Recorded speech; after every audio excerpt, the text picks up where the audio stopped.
Get ready, Andrews.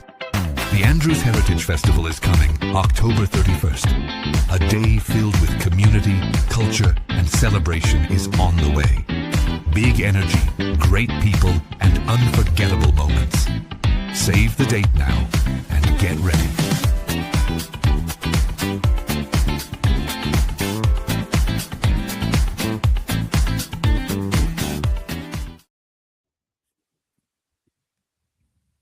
Right. Good evening, everyone, and thank you all for joining us again tonight. We're here with the Art Foundation. We are definitely on a countdown. We are just 2 days away now, 2 days away from our annual Autism Awareness and Acceptance Walk in Andrews. That's going to be held this Saturday at the Andrews Recreation Center, 220 South Cedar Street.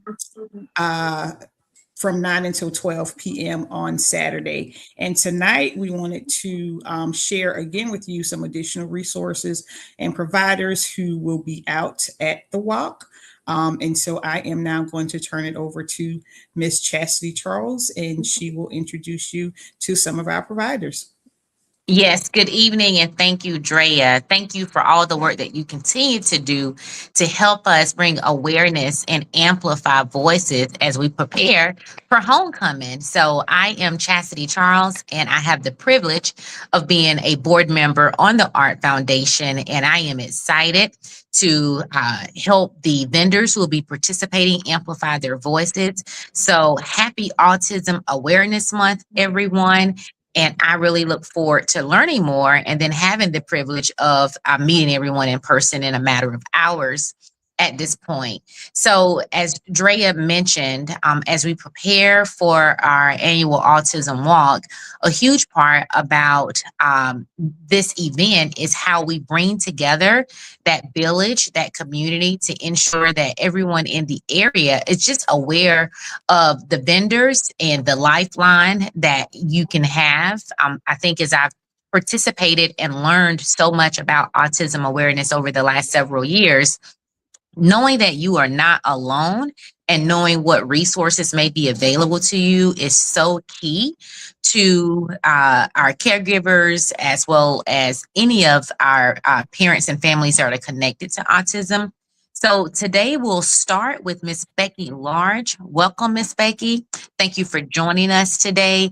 Why don't you tell us more about your organization, the people that it serves, and why this walk is so important to your organization?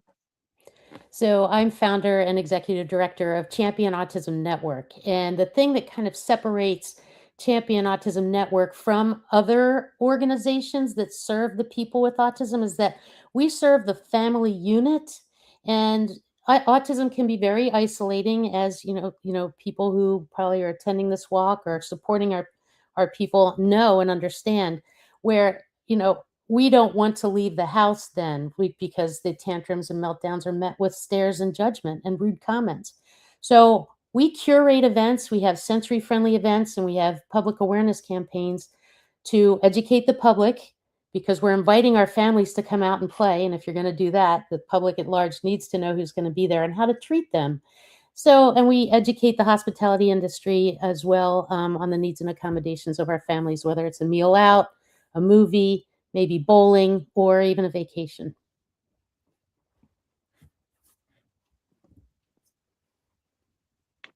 Thank you, Miss Becky. And when you think about the services that your organization provides, what's one thing the audience listening today should be aware of about the uniqueness of your services? I think the uniqueness is that there's no other real program as robust as the one that we have, that we started in Surfside Beach along the Grand Strand. We're trying to bring it down to Georgetown County. There's challenges there, of course, because there's less businesses, there's less services, people are sprawled out, spread out. So we do have people drive from Charleston and Florence to come to our events just to feel supported and loved on. And that's really what it's all about, right? I'm motivated every day to wake up and just make a bunch of people happy, as happy as we can be. Yes, well, thank you so much for the work that you're doing. I am having technology challenges, as you can see. My phone keeps falling down. And so, thank you again, Miss Becky. Is there any one moment that has reminded you why this work matters to your organization? One. No, I've been doing this for as a concept since 2013 as in a 501c3. We're celebrating our 10-year anniversary, and I've served thousands of people living with autism, whether it's the people with autism or their parents or their families, and it's international recognition, and so we're serving people from 48 states and 4 different countries, and so to have impact, I love to be the first. We are like, I thought I was the first quiet room in an airport, but Atlanta beat us by 1 week. Wow. Like the second in the world, followed then by Ireland. So that was back in 2018. Or just, Just it's stay all in. about I'm just doing this. awareness, You can't talk. just really, really um, promoting it and educating the public at large to Yeah. expectations so that our families can just leave the house and even go grocery shopping without feeling, attacked or vilified. So anyway, I feel so honored to be coming back again this year to the walk, and I'm grateful that Miss Adria keeps asking. Like it continues to invite me, and I can't wait to see everybody. I know that you have a lot more to get through. I'll be there on Saturday. Maybe not with bells on, but I'll be there on Saturday. And wish everybody a wonderful evening, and look forward to hugging everybody's necks down there. Thank you. Thank you. I look forward to seeing you. Thank Okay. Thank Thank you, you. Miss Have a Becky. good See you on evening. Saturday. Yes. What I heard is that this is not a moment, this is a movement, right? And so, Miss Wanda, greetings to you. Thank you for joining us today. You're welcome. How are you? I am excellent. I'm excited for the next 24 hours as we count down to homecoming on April the 11th. Why don't you tell us a little bit more about your organization and the services that it provides, Miss Wanda? Certainly. I work with the South Carolina Department of Vocational Rehabilitation, and we do a lot of wonderful things for individuals with disabilities in terms of helping them to go to work. Or school. So we have a group of counselors throughout throughout the state of South Carolina, that are actually inside of our high schools. So they work with students with autism, with learning disabilities, um, any type of impairment that's labeled a disability. We work with those individuals, students, to help them find employment and or additional education after high school. Awesome. That is so phenomenal because it takes a village. When you think about your organization, the services that it provides, and even the uh, students that assist, what has stood out to you about the difference that your organization has made since you've been a part of it?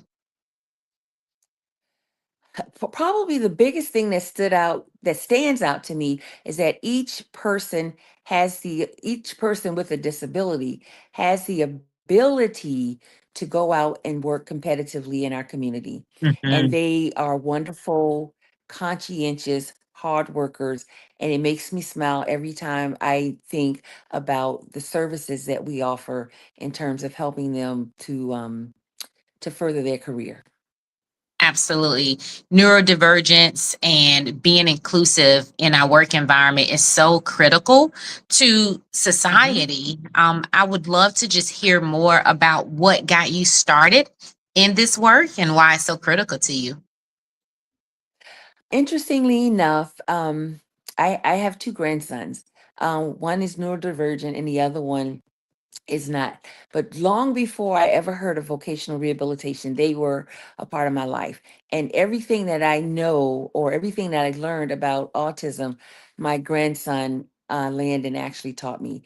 And so he was diagnosed at 4 years old, and a lot of resources were offered to us, and through spending time with him, raising him, I learned a whole lot about kids that are neurodivergent. And fast forward to 2015, I learned about vocational rehabilitation. It was always a best kept secret for me, but now it is not. So I joined the department, and it's been a wonderful experience. I'm learning even more, and I get excited when I think about our students, and when I think about their capabilities, when I think about the resources that we're able to provide to help them reach their work goal or their educational goal. So yeah, I brag a lot because I really believe that if we are allowed to do what we do it well. Yeah, absolutely.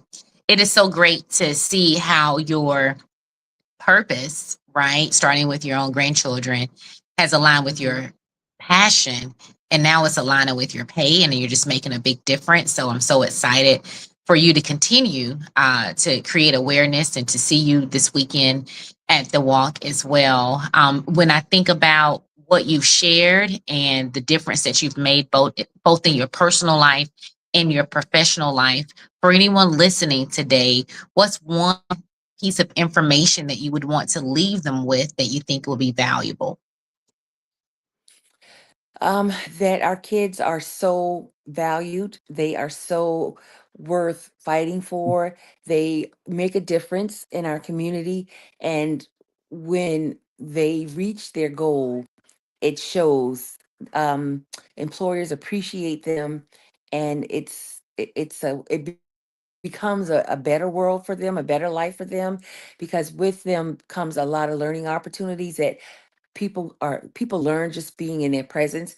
And I think that it is, like, they're just a wonderful part of our world, and I think Yeah. that everything that we can do to help them really makes a difference. Yeah. And they teach us so much more about their abilities than anything else.